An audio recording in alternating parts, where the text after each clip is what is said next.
नमस्कार दोस्तों, कैसे हो आप सब? बढ़िया। तो काफ़ी लोगों के क्वेश्चन आ रहे थे कि यूपीएससी का फॉर्म कैसे फिल करें। इससे रिलेटेड काफ़ी दिक्कतें देखने को मिल रही है। तो ये नया क्या सिस्टम आया अभी 2025 में, जो फॉर्म फिल कर रहे हैं तो काफ़ी दिक्कतें देखने को मिल रही हैं।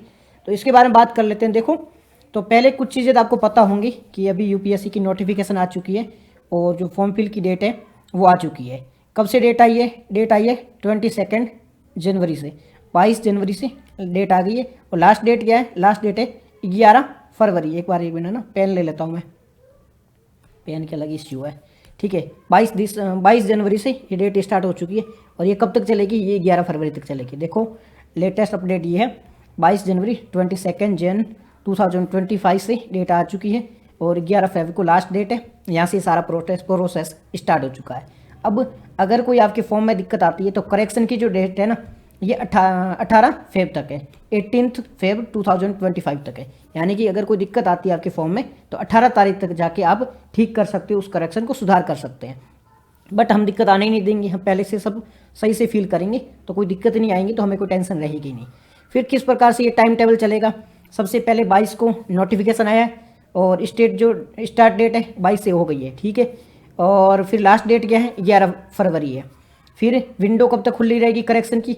ये 12 से 18 के बीच में रहेगी विंडो। और प्रीलिम कब होगी? ये 25 मई को होगी, यानी 25 मई 2025 को होगी। फिर डीए जो मेंस के लिए फॉर्म भरे जाएंगे वो यहाँ से स्टार्ट हो जाएंगे, उनके लिए डेट अभी है नहीं, बट यहाँ इसके बाद में स्टार्ट हो जाएंगे। और फिर 22 अगस्त से मेंस की डेट आ जाएगी और मेंस 5 दिन का एग्जाम है वो स्टार्ट हो जाएगा। उसके बाद प्रीलिम का फॉर्म भरा जाएगा और फिर इंटरव्यू का फॉर्म भरा जाएगा, डीएफ सेकंड और फिर इंटरव्यू। ठीक है, ये प्रोसेस इस टाइप का। अब बात कर लेते हैं, ये 2024 में इस टाइप से चला था कि 2024 से यहाँ पर आई थी, डेट आई थी प्रीलिम की, मेंस की, ये सारा चला था। तो ये आपको ध्यान रखने की आवश्यकता ही नहीं कि वो हमारे काम की चीज़ें है नहीं। यहाँ पे देख लो, फीस के बारे में बात करी गई है। फीस ऑनलाइन जमा होगी। SC ST वीमेन यानी महिलाओं और SC ST के लिए तो कोई है नहीं फीस, जीरो फीस है, वो फ्री में एग्जाम दे सकते हैं। OBC और जनरल वालों के लिए क्या है? OBC और जनरल वालों के लिए 100-200 रुपये, 200 रुपये मेंस की फीस है, प्रीलिम के लिए 100 रुपये फीस है। फीस कैसे जमा करवा सकते हो? ये डेबिट कार्ड, क्रेडिट कार्ड वगैरह से आप फीस जमा करवा सकते हो। ये सारी चीज़ें अप्लाई है। ठीक है, यहाँ जाके आप फीस जमा करवा सकते हैं। अब देखो, यहाँ पे दिक्कत आएगी। पहली है ये चीज़, अब हम ना प्रैक्टिकल करके देख लेते हैं। आप यूपीएससी की वेबसाइट पे जाओगे, यूपीएससी की वेबसाइट पे गई, फिर आएगा ऐसा आपके पास में इंटरफेस आएगा आपके सामने। इंटरफेस पे आपने यहाँ पे क्लिक किया, OTR, वन टाइम रजिस्ट्रेशन। अब वन टाइम रजिस्ट्रेशन में क्या होता है? देखो, अगर आपने फॉर्म फिल किया है पहले, कोई भी यूपीएससी का अगर एग्जाम दिया, प्रीलिम, मेंस, इससे पहले कोई CAPF है, CDS है, या यूपीएससी का कोई भी एग्जाम दिया है, तो आपके पास में ये पहले से आपने फॉर्म फिल किया हुआ होगा, तो आपको अलग से फॉर्म में जो डिटेल है ना वो डालने की जरूरत है नहीं। तो इस प्रकार का आपका इंटरफेस है। अगर पहले कहीं एग्जाम दिया है, यूपीएससी का कभी भी एग्जाम दिया है, 2020 के बाद में कभी भी एग्जाम दिया है, तो इस प्रकार यहाँ जो ईमेल लिखी हुई है ना, ठीक है, ये ईमेल है, यहाँ पे आप जाके ईमेल डाल दो या मोबाइल नंबर से डाल दो। ठीक है, फिर OTP डालो और वेरिफिकेशन कोड डालो, तो आपका है वो रजिस्टर हो जाएगा, मतलब आपका फॉर्म में वो खुल जाएगा। लेकिन अगर आपने पहली बार एग्जाम दे रहे हो और यूपीएससी का कोई भी एग्जाम नहीं दिया है, तो आपको जाना न्यू रजिस्ट्रेशन में। अगर दिया है तो यहाँ पे डाल दो डिटेल, लॉगिन कर लो। अगर नहीं दिया है तो न्यू रजिस्ट्रेशन में जाओ। थोड़ा ही प्रोसेस है, टाइम ले रहा है। यूपीएससी की वेबसाइट है तो इतनी फास्ट काम नहीं करेगी, बट कर गई काम, अच्छी बात है। फिर यहाँ पे जाके आपका नेम डालना है। नेम कौन सा डालोगे? जो आपकी क्लास 10 की मार्कशीट है, 10वीं की मार्कशीट में जो नाम है वही डालना है, और कोई नाम नहीं डालना है। ठीक है, यहाँ पे आपने नाम डाल दिया। फॉर एग्जाम्पल जो आपका नाम था वो आपने यहाँ पे डाल दिया, जो भी आपने डालना था। फिर नाम को यहाँ पे वेरीफाई कर लो। ठीक है, कोई दिक्कत नहीं, वेरीफाई कर लिया। फिर यहाँ पे जाके डालना क्या है? Have you ever change your name? आपने कभी आपका नाम चेंज किया है क्या? नहीं किया तो नो कर दो। ठीक है, अगर किया है तो यस करो, नहीं किया है तो यस, नहीं किया तो नो। मैंने कभी नाम नहीं किया है। फिर जेंडर में क्या डालना है? जेंडर जो आपका है, मैंने मेल डाल दिया, आप जो भी डालना। जेंडर वेरीफाई कर दिया। ठीक है, जेंडर वेरीफाई कर दिया।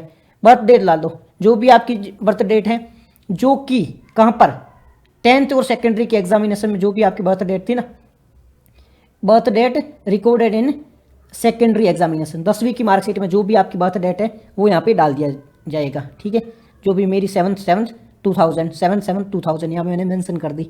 ठीक है, फिर यहाँ पे पिताजी का नाम डाल दो।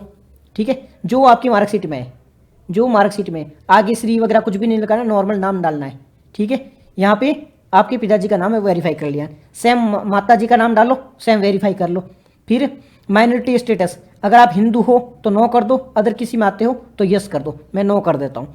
मोबाइल नंबर क्या है, जो भी आपके मोबाइल नंबर है वो डाल दो, ठीक है, मोबाइल नंबर डाल दिए। अल्टरनेटिव मोबाइल नंबर जो भी है वो डाल दो। ईमेल जो भी है डाल दो आपकी, जो आपके पास में रहती है। अल्टरनेटिव ईमेल अगर है तो डाल दो, नहीं है तो कोई फ़र्क नहीं पड़ता। जो स्टार वो डालना जरूरी है, जहाँ पर स्टार नहीं है वो नहीं भी डाल दो तो कोई फ़र्क नहीं पड़ता है। फिर यहाँ पे 10th में जितने आपके एनरोलमेंट नंबर थे ना, जो वो आपकी 10th की मार्कशीट में जो आपके रोल नंबर थे वो डाल दो। उसके बाद में सिक्योरिटी क्वेश्चन क्या पूछा है यहाँ पे, जो भी है मैं मेरा नाम डाल दूंगा, बचपन में नाम क्या था वो मैं डाल दूंगा, जो भी मेरा बचपन में नाम था मेरे को याद है, ठीक है, वो डाल दो। फिर सेकंड सिक्योरिटी क्वेश्चन है, अगर ये तो इसलिए है कि आप पासवर्ड वगैरह भूल जाते हो तो ये है। तो यहाँ पे ये चाइल्ड कुछ भी डाल सकते हो, यहाँ पे फेवरेट सब्जेक्ट वगैरह डाल सकते हो, तो मेरी पॉलिटी है। कैप्चा, फिर कैप्चा फॉल किया, फिर आप सबमिट कर दोगे, ठीक है, यहाँ पे जाके आपको सबमिट कर देना फॉर्म। इस प्रकार से करते फिर ऐसा आपके पास में इंटरफेस आएगा। आपने ये सारा प्रोसेस किया, ठीक है, उसके बाद में आपके पास में आपके सामने ये हमने सारा फिल कर दिया, हमारे सामने इस प्रकार का इंटरफेस आएगा, यानी मतलब ये हमने पूरा है वो काम कर लिया है, ठीक है, एग्री किया। फिर आपको लॉगिन पे जाके क्लिक करना है। लॉगिन पे जाके आप फिर से अपनी पूरी डिटेल डाल दोगे, किस प्रकार से आपने जो भी हेडेड डाला था वो पासवर्ड वगैरह सारी चीज़ जाके रजिस्टर कर दोगे।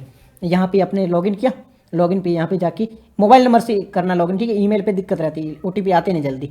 मोबाइल नंबर पे गए, क्लिक किया, यहाँ पे मोबाइल नंबर डाले, फिर यहाँ ओटीपी डाली, कैप्चा डाला, लॉगिन फिल कर दिया। ये फिल करते ही आपका ये आगे प्रोसेस बढ़ जाएगा। उसके बाद में आपको पार्ट फर्स्ट पे क्लिक करना है। पार्ट फर्स्ट पे क्या होगा, इस पर जाके आप डिटेल डालोगे कि जो भी आपकी बेसिक डिटेल होगी ना, एज वगैरह है, जो जो चीज़ें उसमें पूछी जा रही है, काफ़ी सारी एज में पूछी चीज़ें जाएगी, ठीक है, वो सारी चीज़ें अकॉर्डिंग टू जो जो लिखा है वो फिल करते जाओ, ठीक है। जो जो चीज़ें पूछी जा रही है पार्ट 1 में वो आप फिल करते, जिसमें काफ़ी सारी चीज़ें बहुत डिटेल में पूछ जाएगी, तो सारी चीज़ें आपको फिल करते जाना है। उसके बाद में पर्सनल इन्फॉर्मेशन आएगी, ठीक है, ये सारी चीज़ें फिल करने के बाद में आपकी आएगी पर्सनल इन्फॉर्मेशन। उसमें पर्सनल इन्फॉर्मेशन में सबसे पहले क्या आएगा, आप अपना नाम डाल दो, ठीक है, फिर पूरा नाम सेम टू सेम वही आधार कार्ड जो अपनी 10वीं मार्कशीट में वो डाल दो। फिर लिंग, आपका जो जेंडर है वो डाल दिया करो। फिर बर्थ ऑफ डेट, जो 10वीं की मार्कशीट में वो बर्थ डेट डाल दो। फिर फादर का नाम, फिर मदर का नाम, ठीक है। फिर अल्पसंख्यक, अगर आप अल्पसंख्यक हो तो यस कर दो, नहीं हो तो नो कर दो। माइनॉरिटी के बारे में बात हो रही है। मोबाइल नंबर डालो, ईमेल डालो, जो आपके पास में रजिस्टर हो वो डाल दो। उसके बाद में प्रोसेस आगे बढ़ाओ, ठीक है, ईमेल वगैरह डाली, ठीक है जी, ये हो गया। उसके बाद में सॉरी ये ज़्यादा जूम हो गया। उसके बाद में नेशनलिटी इंडियन डाल दिया, ठीक है। विवाह अगर आपने किया है तो यस डालो, विवाह है नहीं किया तो नो डाल दो। फिर इससे पहले आप कभी यूपीएससी की किसी पीडब्ल्यू में विकलांग वगैरह में कहीं शामिल हुए तो यस करो, नहीं हुए तो नो करो, ठीक है जी। समुदाय कौन से किससे बिलोंग करते हो वो यहाँ पे कर दो। अगर शुल्क माफ वगैरह होती है ना उससे रिलेटेड है तो यस नो जो भी आप अकॉर्डिंग तो अपने अकॉर्डिंग कर लेना।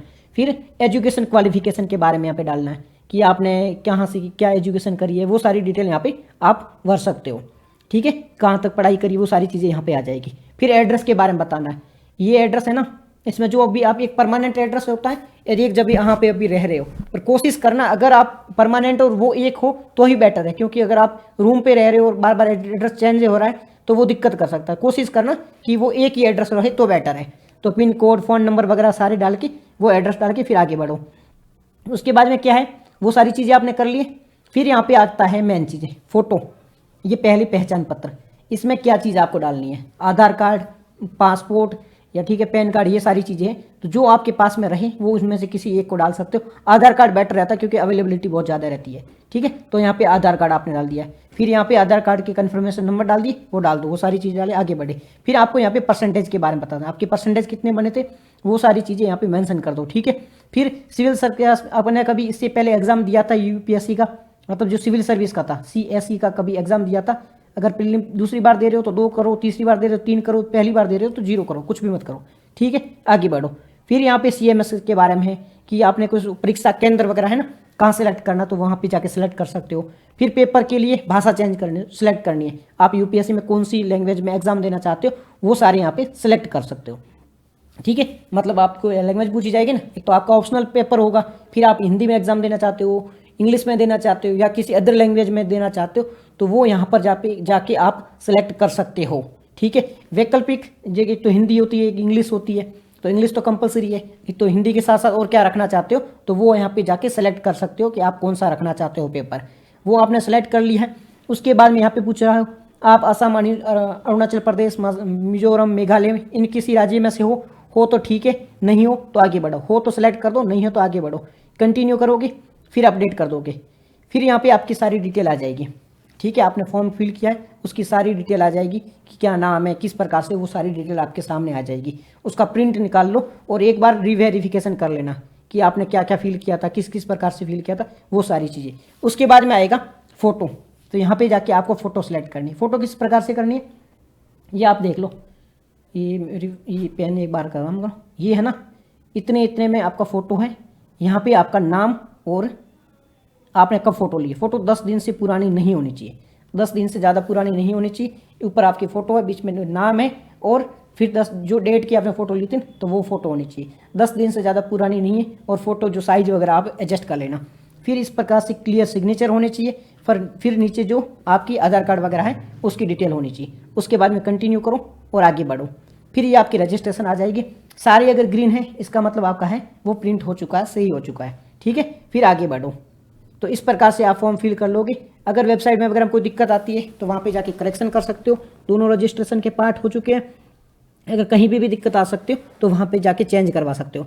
करेक्शन की डेट रहेगी। ये साइज़ के बारे में, साइज़ क्या क्या है फ़ोटो की, फ़ोटो है 20 KB और 300 KB। ये देखो 20 KB और 300 KB, मतलब इससे ज़्यादा बड़ा नहीं, इसके 20 का होना चाहिए। सिग्नेचर ये साइज़ का है। और ये फ़ोटो, ये ID की फ़ोटो है, मतलब आधार कार्ड वगैरह की, वो इसकी साइज़ है। ये फ़ोटो की साइज़ है, ये सिग्नेचर की साइज़ है। ये साइज़ आप ध्यान रखना। ये तो नॉर्मल चीज़ है, ई मित्र से करवाओगे, साइबर कैफे से करवाओगे तो वो आपको मैनेज करके दे देंगे। ठीक है, उसके बाद में एडमिट कार्ड निकलेगा। तो एडमिट कार्ड तो एग्ज़ाम से 5-6 दिन पहले, 10 दिन पहले निकलता है, तो वो आप निकाल लोगे।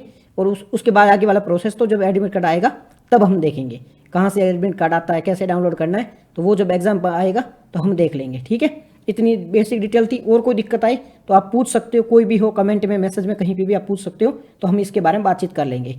तो धन्यवाद। चलो ठीक है, मिलते हैं अगले वीडियो में।